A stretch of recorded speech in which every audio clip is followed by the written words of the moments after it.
before Jim kills himself. Or better yet, somebody else. Well, here she is, the lady you've seen all around our school with pictures and the Koehler countdown. Ladies and gentlemen, Judy Koehler.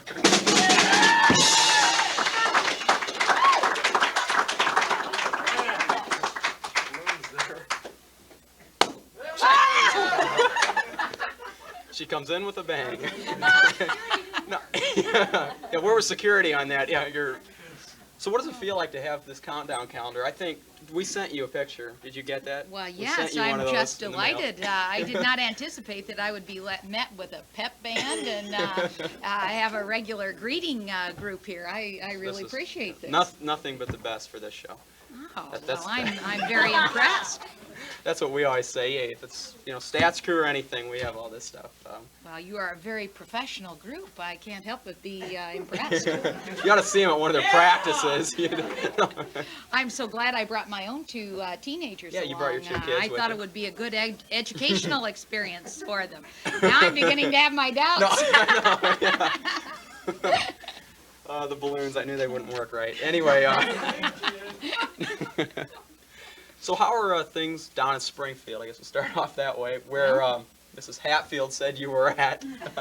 Yes, I just came home from Springfield last week. We actually are on our Easter break, and that's one of the reasons I could be here this evening. We've taken 2 weeks before we go back into legislative session, and then we will be in Springfield every week until the 4th of July. So you go there just on the weekends? No, we go down Tuesday, Wednesday, and Thursday every week between now and the 4th of July. Okay, so you don't live down there? No, just I for don't. those 3 days, I don't live down there. Essentially, the time we spend in Springfield, the majority of it is spent during the months of April, May, and June. And after we adjourn on June 30th, well then I will be at home in my district until there are 2 weeks in October when we go back for our veto session, where we act upon those bills that the governor vetoes or changes in some way. And then we will be home again until January, when we'll go down for the State of the State message. And February we go down for 1 day for the budget message. But other than that, the majority of our time is spent out in the district helping people and our constituents and doing television programs like this. But you do a lot of traveling then, huh? Yes, I do. Going down there once a week until July has got, Yes, it's 113 miles from my front door. From your front door, okay. Yes, to the Capitol. How many steps into the Capitol? You probably got that all. There are 15. Okay. So you've done that a lot of times, and that probably gets kind of tiring, doesn't it, to make that trip? No, I tell you, it still continues to be a very challenging occupation for me. I'm starting my 5th year now, and I enjoy it more all the time. As one begins to be more comfortable with the process of dealing with legislation and sponsoring legislation, fighting legislation to which you are opposed, I think you become more familiar with it, and therefore so it gets a little easier. You kind of learn the ropes, that kind of thing. Now you say it's been 5 years? Yes, I'm starting my 5th year. As a state representative. Did you hold any public office before that? No, I was trained in business. I have a business degree, and I was trained in merchandising. I started out at Carson Perry Scott in Peoria as a ladies, as a hosiery and glove buyer, and then I went on. I have also taught and been a social worker. But of course, right now, my main concern has to be my 2 teenage children. I have to make certain, like you, that they are raised in an appropriate manner. An appropriate manner, yeah. Now, you wouldn't expect anything mischievous from them, would you? Oh, no, not at all. I know all you kids are nothing but the epitome. No, we're the new generation, the generation of the 80s. We never... Right. Conservative folks. We didn't grow up in the 60s like Mr. Woodward, where there were riots and everything. Well, I can tell Mr. Woodward's got problems, and if he doesn't have them now, he's going to have them this weekend, right? What little Harry has is going to stand on end. Oh, you're in for it. I get one in every show. It's just kind of the old show motto. Do you do any of those other jobs now while you're being a representative, like you said, or do you just be a representative? Is that your only occupation? Well, of course, I am a homemaker. That's got to be my #1 concern, because I have a family, and that I have to attach the highest priority to it. And we have a little family-owned department store in Henry, where we live. It's been in our family for now a little over 100 years. And so I still try to keep an interest in that because of my background in merchandising and retailing. And I think that the experience I have had in retailing stands me in very good stead for my work in the state legislature, because one of the major things that we do in the state legislature is to decide how the taxpayer's dollar is to be spent.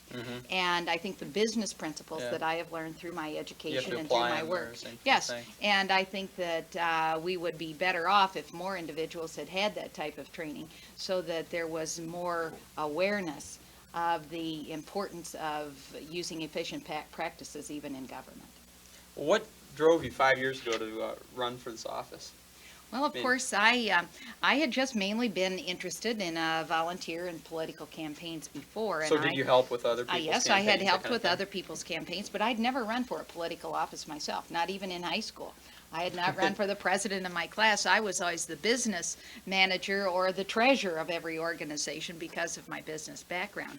But I became angry at what I felt was inappropriate representation for our particular district in our state legislature, and I was concerned at that time over there was the legislature in a lame duck session. That means after the election, voted themselves a 40% pay increase at a time when everyone else was being asked to cut back. Yeah. I felt that was inappropriate, and that led to my getting involved not only in that particular issue, but in the movement to reduce the size of the House of Representatives.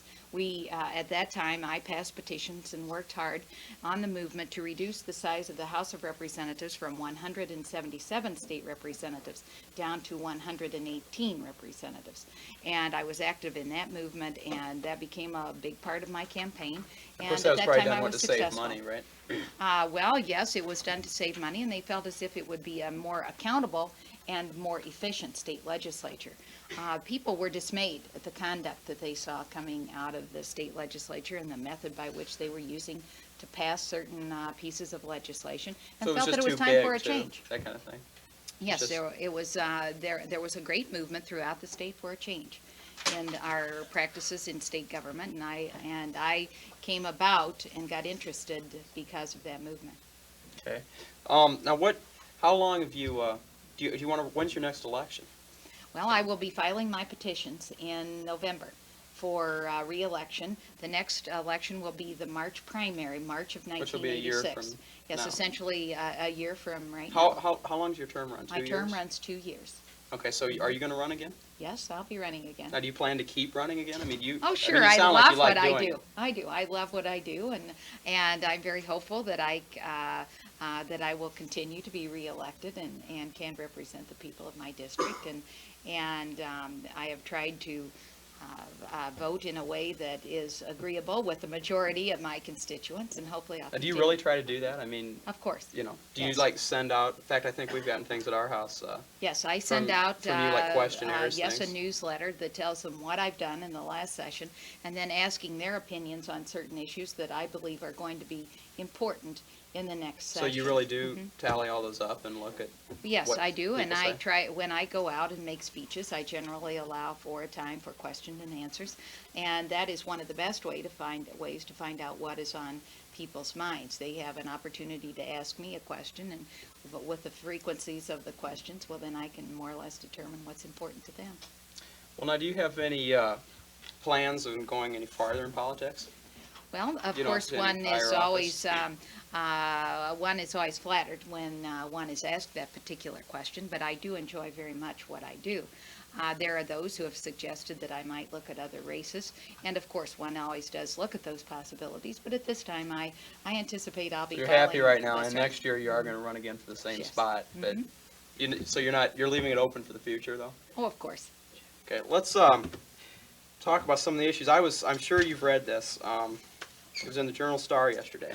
Yes? I was just reading the paper last night and was reading the editorial page, and the first sentence in the Journal-Star's editorial caught my eye. Oh, it and I caught said, my I've got eye, to read too. this. The first sentence is, Representative Judy Koehler is going about it all wrong. Yes, And- I tell you, I was clutched there for a moment. No, but anyway, what it goes on to say, it talks about the committee or the compensation review board that was set up. Yes. And just a couple months ago, they made big news because they indicated that all of the representatives and the governor and a lot of state officials ought to receive pay increases, right? That's correct. And you're trying to get this compensation board board out of existence, right? Yes, well, I am trying to rework the method by which the compensation board acts. I think it's important to point out that the compensation review board is a group of unelected, appointed members who are given the ability to set legislative, executive, and judicial salaries. That is what they are supposed to do. However, our state constitution says that setting salaries is the responsibility of the state legislature. We, in our constitution that we swear to uphold, are given the responsibility for setting those salaries. And I believe that it is wrong to give that responsibility to a group of unelected appointees. Now, the reason why that is wrong is because that is a threat to representative government. And when I say it is a threat, the reason it is a threat is because these appointees are not accountable to the voters of Illinois. There is no way that the voters voters can't vote them out if they they don't cannot like what vote they them do. out if they do not perform in a manner which they would like to see them perform. We are the lawmakers. And the Constitution says that salary shall be set by law by the legislature. So it's really unconstitutional. That's correct. to do We that. are the lawmakers. Those appointees are not lawmakers. They are not accountable to you when you are a voter. They are not accountable to your parents. They are not accountable to anyone except the politicians who put Yeah. them in their appointed positions. So I that's am really why opposed to it's- that. why it's wrong. That's correct. So how are you trying to get, I guess the Journal-Star, what they disagreed with was the method, I guess, you were using to try Well, and they get them they out were or doing whatever. that tongue in cheek. I have said now those who are advocates of the compensation review board say, well, it's a very sensitive subject. You know, it's a volatile one. Nobody wants to vote on their pay raise. However, we are given that responsibility by law. We know that when we run for office. We know that's our So in other words, responsibility. We to ask change for that, it. the Constitution All would have to right, be changed. yes, but what the Journal-Star editorial was saying is, and I agree with them completely, if the state legislature gives the responsibilities for setting salaries to a group of unelected appointees, well, then they can also take other sensitive subjects, such as tax increases. Yeah, And if exactly. they That's don't what it want to said, vote yeah. on tax increases, well, then they can appoint a revenue enhancement board. And they can say to that board, well, now you recommend the tax increases, and unless we vote Yeah, no, well, then yeah. it goes into law. And the governor And you has see, said that's here- wrong. And they can do that for any topics, if the precedent Yeah, is allowed sure. to be set. So like, but it also said in here, like, the governor doesn't have veto power. That's right. The So all governor- it says in yeah, here, what, that's right. the review board just has to indicate the pay raises, and if they're not, and if the legislator doesn't do anything about them, the governor can't do anything That's about them, right. if they just go into If effect. there's not right? a maverick in there like myself who will fight them, Mm-hmm. well, then they just automatically go into law. Now, what happened to the pay increases were pretty large. I mean, for like the governor, didn't they recommend he make almost $100,000 a year? Yes, the first And- recommendation was $90,000, and the second recommendation was $85,000. He would make $85,000. The Supreme Court justices would make $85,000. The lower court justices, $80,000.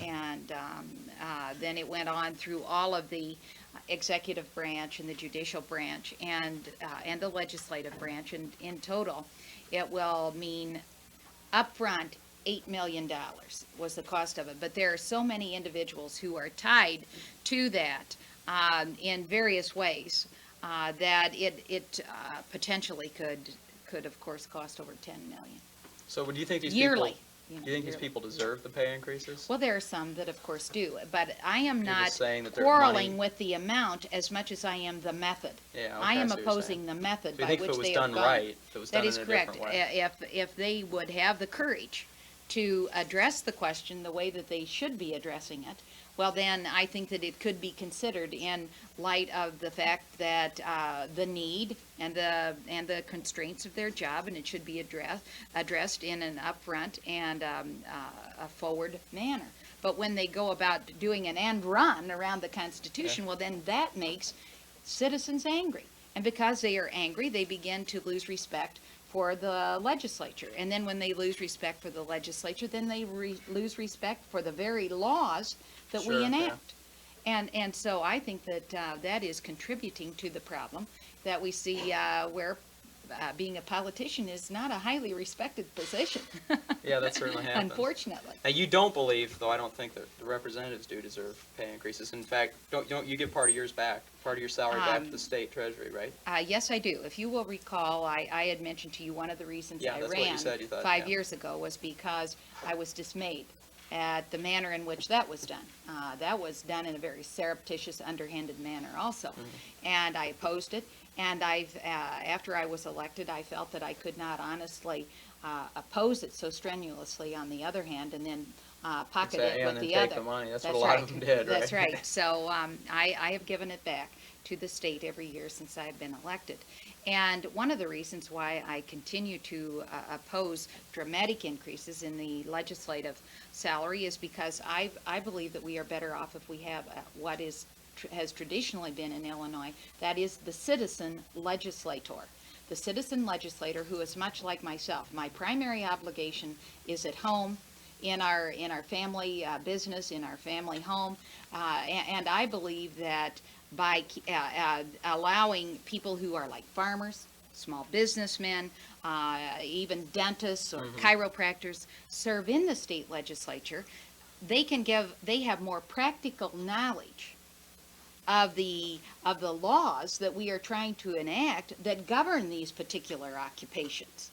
You know, we have teachers who serve in the state legislature, and because they are there, they can tell us the practical application of these laws that we are enacting. So they you can get it say- from all yes, different kinds that's of right. people. It So helps I out a think lot that a way. citizen legislator is a more articulate legislator with respect to the legislation we enact. Furthermore, a citizen legislator is a less costly legislator because a citizen legislator doesn't have time to spend their entire time in Springfield enacting new laws, new rules, new regulations that are only going to end up costing the taxpayers more.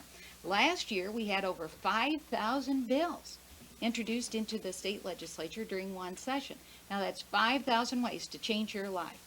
Now, I can't think of 5,000 different ways to change my life, Yeah. but collectively they did. There were 5,000. And you know, that all costs money. And so I think that we would be better off if our legislature went to Springfield, did our work, and went home. So it'll work out a little bit better That's right. that way.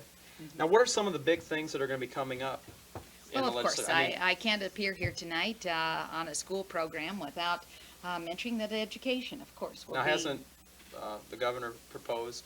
Yes, the a governor big has reform in that? proposed a $230 billion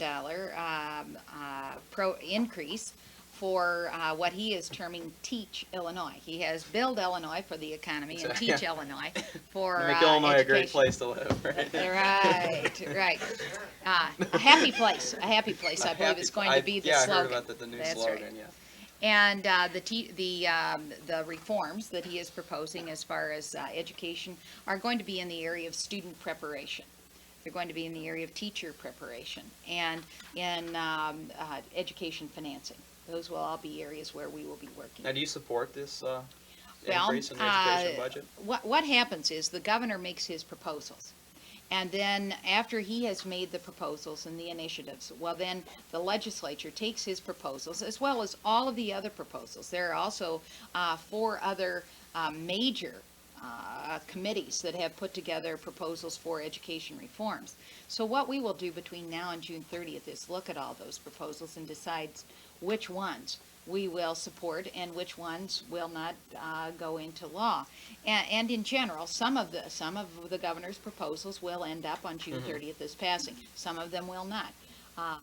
There are other major initiatives, one by a committee of the state legislature, another one by the State Board of Education.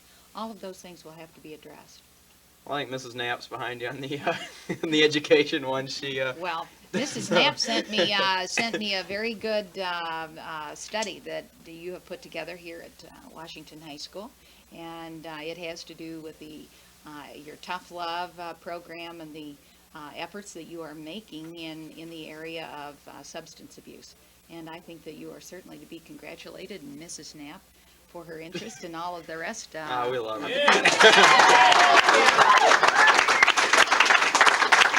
See, Mrs. Knapp has been a guest on this program 2 times, and she gets embarrassed every time. And now she's even in the audience, and I can embarrass her.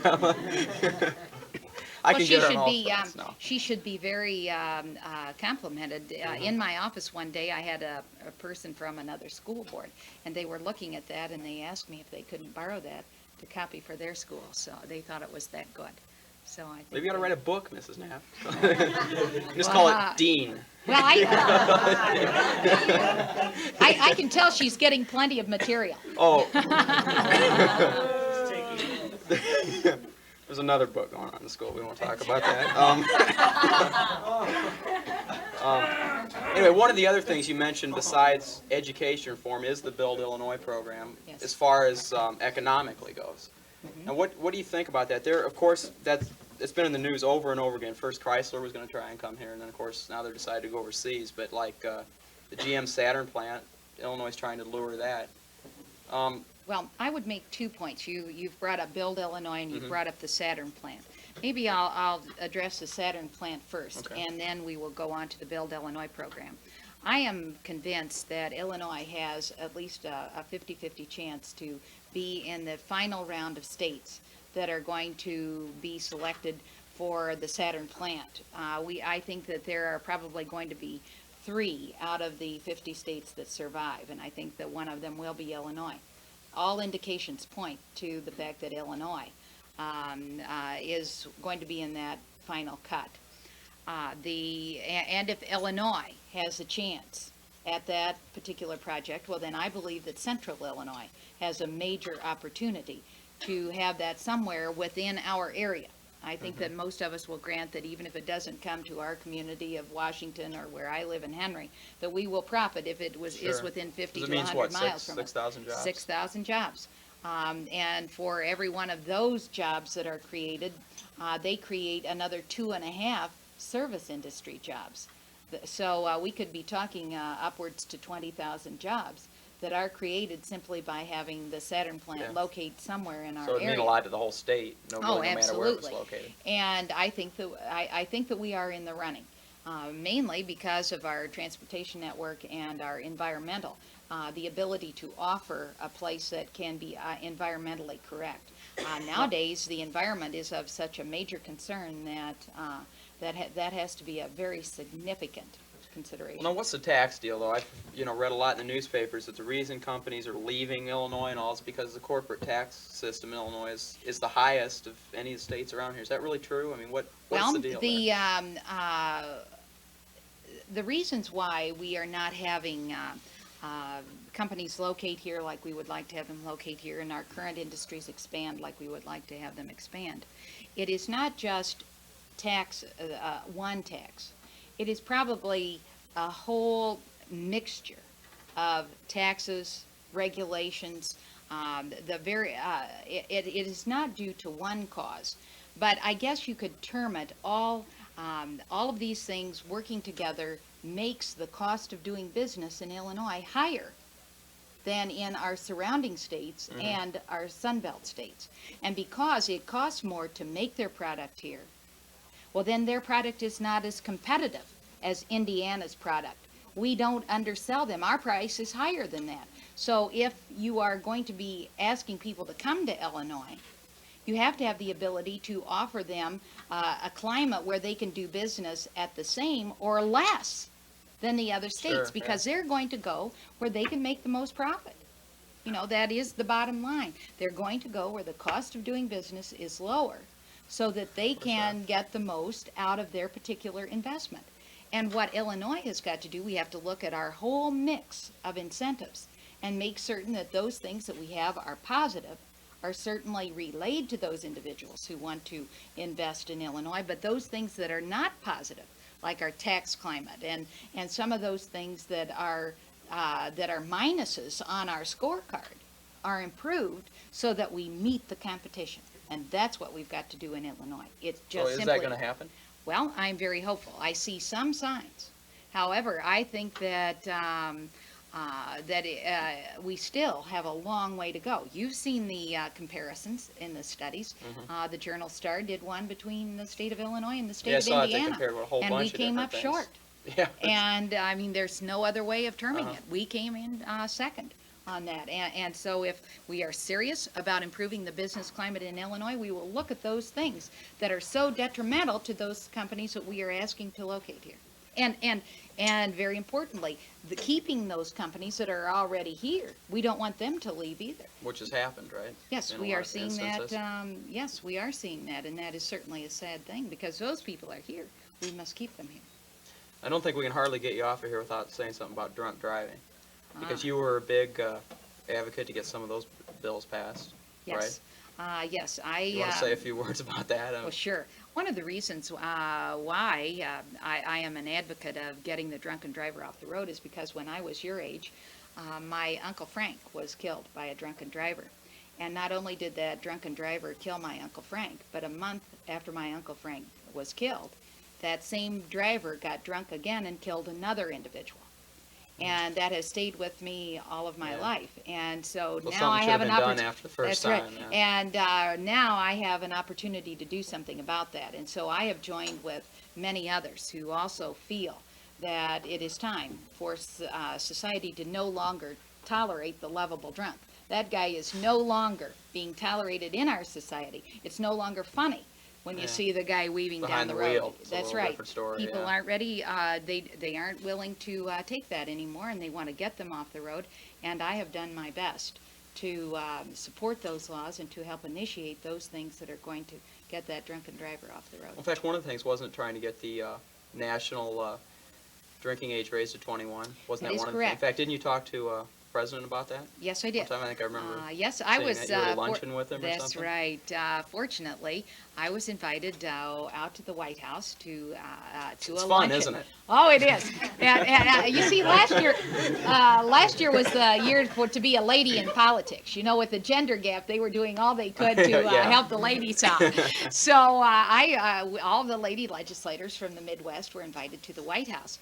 And one of the other state representatives in Illinois, who also happens to be an advance man for the president, travels with him to Japan and to China when he goes to the other places, just let the people in the White House know that I represented Eureka College, his alma mater. So it was my privilege to be able to sit next to the president. A little switching the nameplates. That's right. I wouldn't own up to no. that.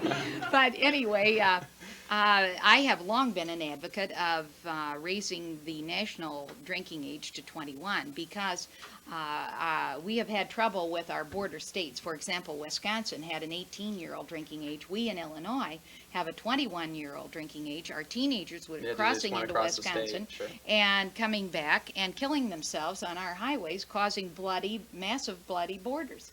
And at the time that I went out there, the president was opposed to legislation that would cause us to have a 21-year-old drinking age.